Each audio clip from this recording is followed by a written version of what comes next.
بسم الله الرحمن الرحيم. وعن أبي هريرة رضي الله تعالى عنه عن النبي صلى الله عليه وسلم قال: إن الميت يصير إلى القبر فيجلس الرجل في قبره غير فزع ولا مشغوب، ثم يقال: فيما كنت؟ فيقول: كنت في الإسلام. فيقال: ما هذا الرجل؟ فيقول: محمد رسول الله صلى الله عليه وسلم، جاءنا بالبينات من عند الله تعالى فصدقناه. فيقال له: هل رأيت الله؟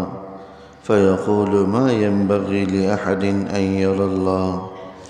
فيفرج له فرجة قبل النار فينتظر إليه يحطم بعضها بعضا، فيقال له: انظر إلى ما وقاك الله. ثم يفرج له فرجة قبل الجنة فينظر إلى ظهرتها وما فيها، فيقال له: هذا مقعدك، على اليقين كنت وعليه مت وعليه تبعث إن شاء الله تعالی۔ حضرت ابو ہریرہ رضی اللہ تعالی عنہ سے حدیث مبارک منقول ہے، جو ایک طویل حدیث ہے قبر کے مرحلے کے حوالے سے۔ اسی سے متعلق یہ احادیث چل رہی ہیں اور اس باب کی یہ آخری حدیث ہے۔ حضرت ابو ہریرہ رضی اللہ تعالی عنہ حضور نبی اکرم صلی اللہ علیہ وسلم کا ارشاد نقل فرماتے ہیں، فرمایا کہ ان المیت یصیر الی القبر، کہ جب میت کو قبر میں دفنا دیا جاتا ہے، فیجلس الرجل فی قبرہ غیر فزع ولا مشغوب، تو اس کو قبر میں کھڑا کر کے بٹھا دیا جاتا ہے۔ یعنی مردے کو تو جب دفنایا جاتا ہے تو اس کو لٹا کر دفنا دیتے ہیں، لیکن جب فرشتے آتے ہیں تو اس وقت اس کو بٹھا دیا جاتا ہے، اور وہ ایمان والا ہوتا ہے تو اس حال میں قبر میں بیٹھتا ہے، غیر فزع ولا مشغوب، نہ اس پر کوئی خوف ہوتا ہے نہ کوئی گھبراہٹ طاری ہوتی۔ ثم یقال فیما کنت، پھر اس سے کہا جاتا ہے کہ تم کس دین پر تھے دنیا میں؟ کنت فی الاسلام، تو جواب میں کہتا ہے کہ میں تو دین اسلام پر تھا۔ فیقال ما ھذا الرجل، دوسرا سوال کرتے ہیں کہ تمہارا اس شخص کے حوالے سے کیا عقیدہ تھا؟ یعنی حضور نبی اکرم صلی اللہ علیہ وسلم کے حوالے سے پوچھیں گے۔ فیقول محمد رسول اللہ، تو جواب میں ایمان والا کہے گا یہ تو محمد صلی اللہ علیہ وسلم ہیں جو اللہ کے رسول ہیں۔ جاءنا بالبینات من عند اللہ، یہ تو ہمارے پاس اللہ جل شانہ کی طرف سے واضح دلیلیں لے کر آئے، فصدقناہ، پس ہم نے ان کی تصدیق کی۔ فیقال له هل رأیت اللہ، تیسرا سوال فرشتے کریں گے کیا تم نے اللہ کو دیکھا ہے؟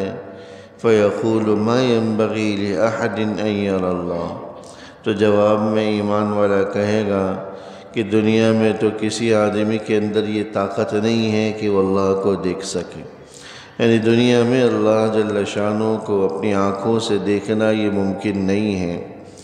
آخرت میں اللہ ایمان والوں کو یہ سعادت بھی نصیب فرمائیں گے کہ وہ اپنی آنکھوں سے، کھلی آنکھوں سے اللہ جل شانہ کا دیدار کریں گے۔ احادیث کے اندر اس کی تفصیل آتی ہے کہ حدیث میں فرمایا کہ جس طرح تم چاند کو دیکھتے ہو اور چاند کو دیکھنے میں تمہیں کوئی حالانکہ اربوں لوگ ایک ہی وقت میں چاند دیکھ رہے ہوتے ہیں، لیکن کوئی ازدحام نہیں ہوتا، کوئی ٹکراؤ نہیں ہوتا، کوئی بھیڑ کی کیفیت نہیں ہوتی، ایسے ہی تم عنقریب اپنے رب کو دیکھو گے، پوری خلقت دیکھے گی، سارے ایمان والے دیکھیں گے، اربوں خربوں لوگ ہوں گے، لیکن کوئی ازدحام، بھیڑ اور ٹکراؤ کی کیفیت نہیں ہوگی۔ تو جواب میں مردہ کہے گا، میت کہے گا کہ دنیا میں تو اپنے رب کو دیکھنا ممکن نہیں۔ فَيُفَرَّجُ لَهُ فُرْجَةً قِبَلَ النَّارِ، اس کے لیے ایک دروازہ کھول دیا جائے گا جہنم کی طرف سے۔ فَيَنْظُرُ إِلَيْهِ، وہ مردہ جہنم کی طرف دیکھے گا، يَحْتُمُ بَعْضُهَا بَعْضًا، کہ اس میں آگ کی لپٹیں ایک دوسرے کو کھا رہی ہوں گی، یعنی آگ کی شدت اتنی ہوگی کہ سخت شدید آگ دوسری اس سے کمتر آگ کو اپنے اندر لپیٹ رہی ہوگی، اس کو کھانے سے تعبیر کر دیے۔ فَيُقَالُ لَهُ انظُرْ إِلَى مَا وَقَاكَ اللَّهُ، تو اس میت سے کہا جائے گا کہ دیکھ، اس جگہ سے اللہ نے تیری حفاظت کر لی، تجھے بچا دیا تیرے ایمان کی وجہ سے۔ ثُمَّ يُفَرَّجُ لَهُ فُرْجَةً قِبَلَ الْجَنَّةِ، پھر جنت کی طرف ایک دروازہ کھول دیا جائے گا۔ فَيَنْظُرُ إِلَى زَهْرَتِهَا وَمَا فِيهَا، اور وہ دیکھے گا جنت کی سرسبز و شادابی کو اور جنت کی نعمتوں کو دیکھے گا۔ فرشتے کہیں گے کہ هَذَا مَقْعَدُكَ، یہ تمہارا ٹھکانہ ہے اس ایمان کی وجہ سے جو تم نے دنیا میں اختیار کی۔ عَلَى الْيَقِينِ كُنْتَ، کیونکہ دنیا میں تم یقینی حالت میں تھے، یقین پر تھے اور ایسے عقیدے پر تھے جو درست اور سچا تھا۔ وَعَلَيْهِ مُتَّ، اور اسی پر ہی تمہاری وفات ہوئی۔ وَعَلَيْهِ تُبْعَثُ إِنشَاءَ اللَّهُ تَعَالَى، اور اسی عقیدے پر ہی تمہیں کل قیامت کے دن اس قبر سے اٹھایا جائے گا۔ یہ تو ایمان والے کا مرحلہ ہوگا۔ کافر کے ساتھ کیا معاملہ ہوگا؟ فرمایا کہ وَيُجْلَسُ الرَّجُلُ السُّوءُ فِي قَبْرِهِ فَزِعًا مَشْكُوبًا، اسی طرح جب کوئی مردہ دفنایا جاتا ہے اور وہ کافر ہوتا ہے تو اس کو بھی قبر میں بٹھا دیا جاتا ہے کھڑا کر کے، فَزِعًا مَشْكُوبًا، وہ انتہائی خوف زدہ اور گھبرایا ہوا ہوتا ہے۔ فَيُقَالُ لَهُ فِيمَا كُنْتَ، اس سے بھی فرشتے سوال کرتے ہیں کہ تو دنیا میں کس دین پر تھا؟ فَيَقُولُ لَا أَدْرِي، تو جواب میں کہے گا کہ مجھے تو کچھ پتہ نہیں، میں تو کس دین پر تھا مجھے تو کچھ معلوم نہیں۔ فَيُقَالُ لَهُ مَا هَذَا الرَّجُلُ، دوسرا سوال حضور علیہ السلام کے حوالے سے ہوگا کہ اس شخص کے بارے میں تمہارا کیا خیال ہے؟ فَيَقُولُ سَمِعْتُ النَّاسَ يَقُولُونَ قَوْلًا فَقُلْتُهُ، تو جواب میں کہے گا کہ میں نے لوگوں کو ان کے بارے میں کچھ کہتے ہوئے سنا تھا، سو میں نے بھی ان کی دیکھا دیکھی کچھ بول دیا۔ فَيُفَرَّجُ لَهُ فُرْجَةً قِبَلَ الْجَنَّةِ، پھر اس کے لیے جنت کی طرف سے ایک دروازہ کھول دیا جائے گا۔ فَيَنْظُرُ إِلَى زَهْرَتِهَا وَمَا فِيهَا، وہ جنت کی شادابی کو دیکھے گا، وَمَا فِيهَا، اور جنت کی نعمتوں کو دیکھے گا۔ فَيُقَالُ لَهُ، اس سے کہا جائے گا کہ انظر إِلَى مَا صَرَفَ اللَّهُ عَنْكَ، دیکھ لے اللہ نے کس جگہ سے تجھے محروم کر دیا، کیسی نعمتوں سے تجھے محروم کر دیا۔ ثُمَّ يُفَرَّجُ لَهُ فُرْجَةً إِلَى النَّارِ، پھر جہنم کی طرف سے اس کے لیے دروازہ کھولا جائے گا۔ فَيَنْظُرُ إِلَيْهَا يَحْتِمُ بَعْضُهَا بَعْضًا، تو جہنم میں وہ آگ کی لپٹوں کو دیکھے گا، شعلوں کو دیکھے گا کہ وہ ایک دوسرے کو کھا رہے ہوں گے۔ فَيُقَالُ لَهُ، تو اس سے کہا جائے گا هَذَا مَقْعَدُكَ، یہ تمہارا ٹھکانہ ہے۔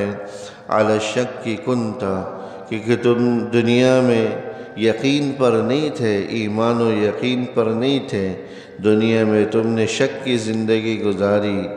وَعَلَيْهِ مُتَّ، اور اسی پر ہی تمہاری وفات ہوئی۔ وَعَلَيْهِ تُبْعَثُ إِنشَاءَ اللَّهُ تَعَالَى، اور اسی شک پر اور بدعقیدگی پر، کفر پر تمہیں کل قیامت کے دن اس قبر سے اٹھایا جائے گا۔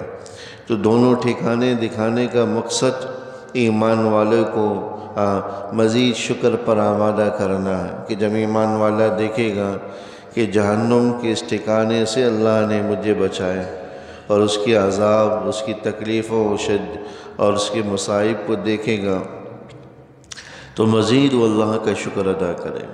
اور کافر کو جنت میں ٹھکانہ دکھانے کا مقصد اس کی حسرت، نا امیدی کو مزید بڑھانا ہے، ندامت کو مزید بڑھانا ہے، کہ وہ افسوس کرے گا کہ ہائے افسوس، کتنا بہترین ٹھکانہ مجھ سے چھوٹ گیا، میں اس ٹھکانے سے محروم کر دیے گئے۔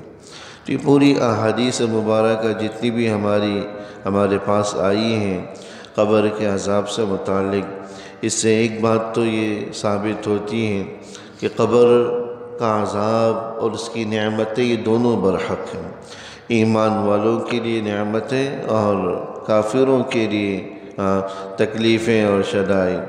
ایسا نہیں ہے کہ قبر کوئی مٹی کا ایک گھڑا ہو، زمین کا ایک ٹکڑا ہو، ایسا نہیں، یا تو وہ جنت کا باغ ہے یا جہنم کا گڑھا۔